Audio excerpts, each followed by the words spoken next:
جی، علم کی اہمیت جو ہے وہ تو یقیناً بہت بدیہی ہے. اس کا تعلق ہماری شخصیت کی تعمیر سے ہے. شخصیات سے معاشرے بنتے ہیں، اور پھر یہ جتنے بھی تعاملات ہیں معیشت کے، سیاست کے، یہ تمام تعاملات انہیں معاشروں میں جنم لیتے ہیں. تو یہ وہ پہلی اینٹ ہے، وہ بنیاد ہے جس پہ تمام عمارت کھڑی ہوتی ہے. اگر یہ اینٹ غلط لگے تو پھر عمارت کی کجی دور نہیں ہو سکتی.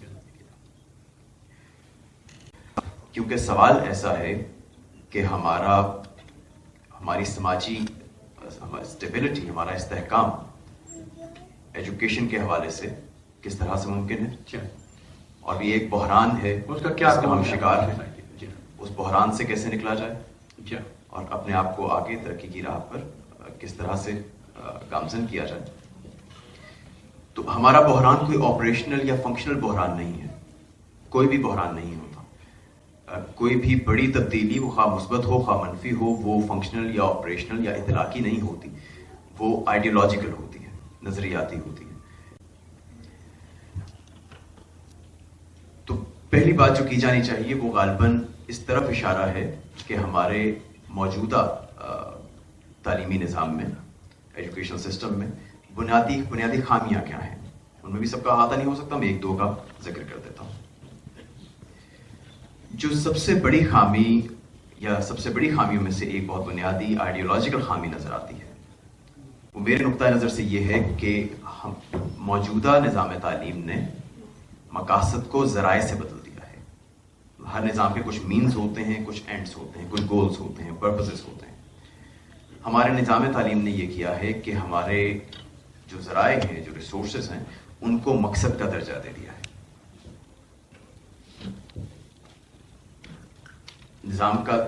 تعلیمی نظام کا مقصد ایک شخصیت کی تعمیر ہے، اور اس تعمیر کے ذریعے بہت سارے بڑے اعلیٰ مقاصد کا حصول ہے. آپ کسی بھی ایجوکیشن کانفرنس میں چلے جائیں، ہمارے ایجوکیشنسٹ، ہمارے ٹیچرز، ہمارے پیرنٹس، وہ سب اس فوکس پہ متفق نظر آتے ہیں کہ یہ بچہ جب بڑا ہوگا تو یہ کتنا کما سکے گا، یہ اپنی معاشی ضروریات کیسے پوری کرے گا، یہ فائنینشیل لیڈر پر ہمارے اس میں فائنینشیل کون سی کلاس سے بلانگ کرے گا، لیڈر پہ کہاں فال کرے گا، یہ کتنی لگژری لائف گزارے گا. یہ چیزیں ہمارے ریسورس، مطلب میں کتنا ارن کرتا ہوں، میں کھاتا ہوں، میں سانس لیتا ہوں، یہ میرے جسم کی بنیادی ضروریات ہیں.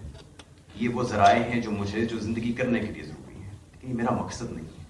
میں اپنی گاڑی میں فیول ڈلواتا ہوں اس لیے تاکہ میں کسی منزل تک پہنچ سکوں. فیول میری منزل نہیں ہے. میں گاڑی اس لیے نہیں خریدتا ہوں کہ اس میں روزانہ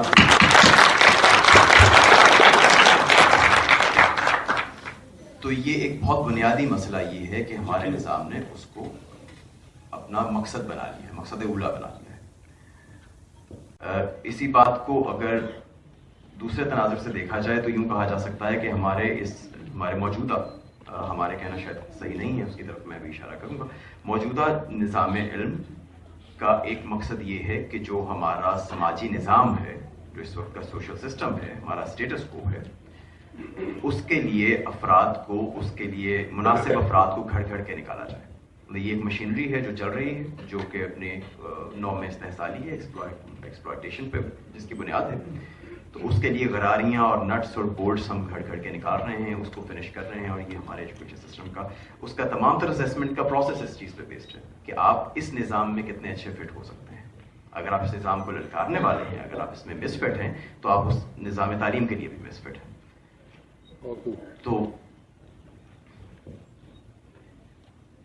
تو یہ ایک پہلا مسئلہ ہے. اور اس مشینری کا، یہ مشینری اس فضا میں موجود ہے جو محسوسات کی فضا ہے، جس کا خدا سے تعلق نہیں ہے، جس کا ہماری کسی روایت سے تعلق نہیں ہے، جس کا اعلیٰ مقاصد سے تعلق نہیں ہے، ہائر آئیڈیل سے تعلق نہیں ہے.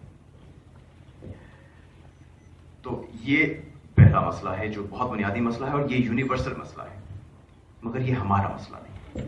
مطلب یہ اس نظام تعلیم کا مسئلہ ہے جس کو ہم قریب 1.5 صدی سے اپنے ہاں نافذ کرنے کی کوشش کر رہے ہیں. ہمارا مسئلہ اس سے بھی زیادہ بنیادی ہے. ہمارا مسئلہ تو یہ ہے کہ ہمارے پاس ایک قوم کے طور پر، ایک قوم کی سطح پر، ایک ملت کی سطح پر، یا ایک امت کی سطح پر، آپ جس بھی انداز سے دیکھنا چاہیں، پاکستان کے حوالے سے بھی اور امت مسلمہ کے حوالے سے بھی، ہمارے پاس تو ایک مقصد موجود ہی نہیں ہے. یہ نہیں ہے کہ ہم نے کسی پست مقصد پہ قناعت کر لی ہے، اس پہ کمپرومائز کر لیا ہے. ہم کوئی مقصد نہیں رکھتے ایک امت کی سطح پر، تو ہم ایک آوارگی کا، ایک انتشار کا شکار ہیں. اور یہ تو خیر ایک تضاد اس تناظر میں بات ہو رہی ہے، انتشار کے تناظر میں. علم، کیونکہ علم کی بات ہے اس لیے ایسے ایک بات ذہن میں آ گئی کہ علم بھی بغیر مقصد کے علم نہیں ہے، جہل ہے. علم اتنا ہی اہم ہوتا ہے جتنا اہم مقصد وہ پورا کر سکے، جتنا اہم مقصد وہ سر انجام دے سکے.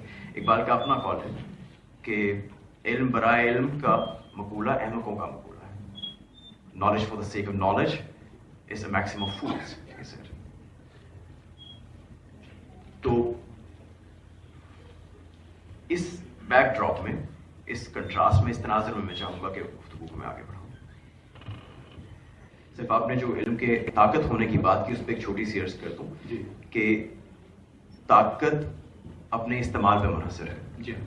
آپ وہی طاقت کسی ایسے شخص کو پکڑا دیں کہ جس کے اندر شر غالب ہے تو اسی طاقت کو شر کے لیے استعمال کرے گا. تو علم ایک ہتھیار ہے، ایک طاقت ہے. یہیں سے بلکہ it leads me quite conveniently to the next point کہ علامہ اقبال نے ایک جگہ پر ارشاد فرمایا تھا کہ میں نے جتنا بھی غور و فکر کیا ہے، ہماری قوم کو تعلیم سے زیادہ تربیت کی ضرورت ہے. اور دوسری بات جو مختلف جگہوں پر آتی ہے وہ یہ کہ تعلیم و تربیت کا، ایجوکیشن کا بنیادی مقصد انٹلیکٹس کو ٹرین کرنا نہیں ہے، فکر کو ٹرین کرنا نہیں ہے، بلکہ ہیومن ول کو ٹرین کرنا ہے. تو پہلی بات جہاں تک تربیت کی بات ہے، پہلے وہاں سے آغاز کر لیں. یہ ایک ہماری روایت میں ایک مسلمہ ہے کہ انسانی وجود ایک اخلاقی وجود ہے، بنیاد میں اخلاقی ہے. فَأَلْهَمَهَا فُجُورَهَا وَتَقْوَاهَا، ہماری فطرت میں خیر اور شر کا شعور رکھ دیا گیا ہے. اور ہماری زندگی کا سب سے بڑا امتحان یہ ہے. تو ہم جتنے بھی معاملات کرتے ہیں، جو کچھ بھی کرتے ہیں، اس میں ہماری زندگی کا بنیادی امتحان کیا ہے، ہماری منزل کیا ہے. وہ ایک راہ ہے جس راہ کا تقاضا یہ ہے کہ ہم ہر معاملے میں خیر کو شر سے الگ کریں، خیر کا ساتھ دیں، اپنے عارضی مفادات کو پس پش ڈالتے ہوئے، اور شر کا مقابلہ. کیا کہہ رہے ہیں؟ تو یہ ہمارا بنیادی امتحان ہے. یہ سب سے بڑا سوال ہے جو ہماری زندگیوں میں موجود ہے. تو معاف کیجیے. تو اس لیے کوئی بھی ایسا نظام جو اس بنیادی تقاضے، اس بنیادی مقصد کو پس پش ڈال کے، اس سے انحراف کر کے یا اس کو نگلیکٹ کر کے بنایا جائے گا، نظام تعلیم ہو، نظام معاشیات ہو، نظام سیاسیات ہو، کوئی بھی نظام ہو، وہ ہمارا خود اپنے وجود سے، ہماری اپنے وجود سے بتا رہی ہے کہ ہمارے وجود کے بنیادی تقاضوں کو وہ پورا نہیں کرے گا. اس راہ میں یہ ممکن ہے کہ ہمیں کچھ ترقی بھی مل جائے، مگر اصل ترقی خدا کے دیے ہوئے اصولوں اور کائنات کے اصولوں کے ساتھ ہارمنی ہی میں ہے. آپ کی منزل مشرق میں ہے، آپ مغرب کی طرف نکل جاتے ہیں اور رستے میں آپ کو ایک دو بڑے باغ نظر آ جاتے ہیں، آپ ان سے لطف اندوز ہو لیتے ہیں، تو اس کا مطلب یہ نہیں کہ آپ کامیاب ہیں. آپ کی منزل پیچھے رہ گئی ہے، آپ تب بھی بھٹکے ہوئے ہیں. تو اس لیے اس حوالے سے کہ ہماری بنیاد جو ہے وہ اخلاق ہے، جب تک اخلاق پہ ہمارے نظام تعلیم کی بنیاد نہیں ہوگی، اس وقت تک ہم اپنی یہ پہلی اینٹ ہماری صحیح نہیں لگے گی. اور باقی چیزیں جو ہیں، علم، ہنر، فن، یہ کیا ہے؟ یہ سب جیسے پہلے عرض کیا کہ یہ تو ہتھیار ہے. آپ یہ ایک خیر سے گندھے ہوئے آدمی کے ہاتھ میں دے دیں گے تو پوری کائنات کے لیے بقا کا سامان ہو جائے گا. یہی آپ اس شخص کے ہاتھ میں دے دیں گے جس میں شر غالب ہے، تو وہ دنیا کے لیے ایک شر کی تعبیر ہو جائے گی.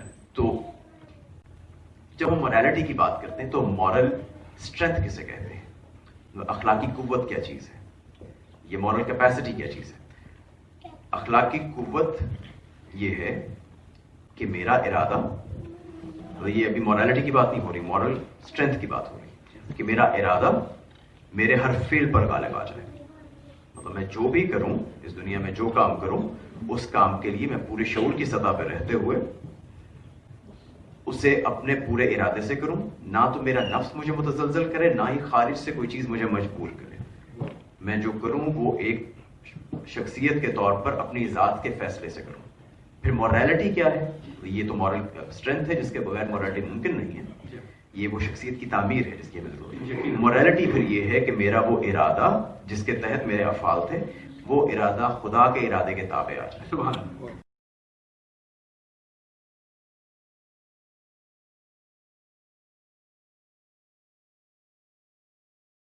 ہیومن ول انسان کی ایگو کا، انسانی خودی کا، جو اقبال کا پورا مرکزی فلسفہ ہے، اس خودی کا سب سے بڑا اظہار ہے. وہ خودی معطل ہے جس خودی سے ارادے نہیں پھوٹتے، جو خودی بڑے مقاصد نہیں رکھتی. اور ارادہ تو بائی ڈیفینیشن ارادہ بغیر خودی کے جنم لے ہی نہیں سکتا. تو ارادے کی ٹریننگ، اس کی تربیت، اس کا مطلب سب سے پہلے تو یہ ہے کہ انسانی خودی کی تربیت ہو، وہ اس میں شامل ہے. تو اقبال کا جو ایک مرکزی نقطہ ہے، جو ان کا مرکزی فلسفہ ہے، وہ اس چیز میں پورا کنٹین ہو جاتا ہے. اب اس کو یقیناً اس کی وضاحت کا موقع نہیں کہ خودی کیا ہے اور کس طرح سے نمو پاتی ہے، کس طرح سے اس کی گروتھ ہوتی ہے، لیکن بہرحال ہمارے ارادے کو ٹرین کرنے کا مطلب خودی کی تربیت ہے.